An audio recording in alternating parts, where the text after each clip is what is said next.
এর অর্থ হলো স্থানীয়দের জন্য উচ্চকণ্ঠ বা স্থানীয় পণ্যের পক্ষে কথা বলা। এটি একটি স্লোগান যা মানুষের স্থানীয় পণ্য ও পরিষেবা কিনতে এবং প্রচার করতে উৎসাহিত করে, যাহাতে স্থানীয় অর্থনীতি শক্তিশালী হয় এবং আত্মনির্ভরশীলতা বৃদ্ধি পায়। স্থানীয় সমস্যা: দৈনন্দিন জীবনে আমরা ব্যবহার করা বস্তুসমূহ বাজার, দোকান ইত্যাদি থেকে ক্রয় করি, কিন্তু এই সামগ্রীসমূহের মধ্যে রয়েছে অনেক বিদেশি কোম্পানি নির্মিত সামগ্রী, যাহা আমরা ইহাদের বিজ্ঞাপনের দ্বারা আকর্ষিত হয়ে ক্রয় করে থাকি, যার ফলে স্থানীয় এবং দেশীয় উৎপাদিত এই ধরনের সামগ্রীসমূহের বিক্রি এবং প্রাধান্য হ্রাস পায়। সমস্যার কারণ: আমরা স্থানীয় দেশবাসীরা বিদেশি এবং দেশীয় সামগ্রীর পার্থক্য জানি না। তার উপরেও দেশের এবং সমাজের অর্থনৈতিক আয় উন্নতির গণনা করার জন্য আমাদের জ্ঞান সীমিত।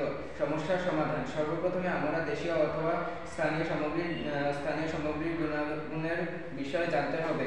বিদেশি সামগ্রীর দাম দেশীয় সামগ্রীর তুলনায় অনেক বেশি। আবার অপরদিকে গ্রামগঞ্জে বাঁশের নির্মিত আসবাব এবং মাটির নির্মিত বাসনপত্র ব্যবহার করে আমাদের স্থানীয় অর্থনৈতিক অবস্থার উন্নতি ঘটাতে পারি। এইভাবে স্থানীয় এবং দেশীয় সামগ্রী সম্পর্কে সম্পূর্ণভাবে সচেতন হতে হবে।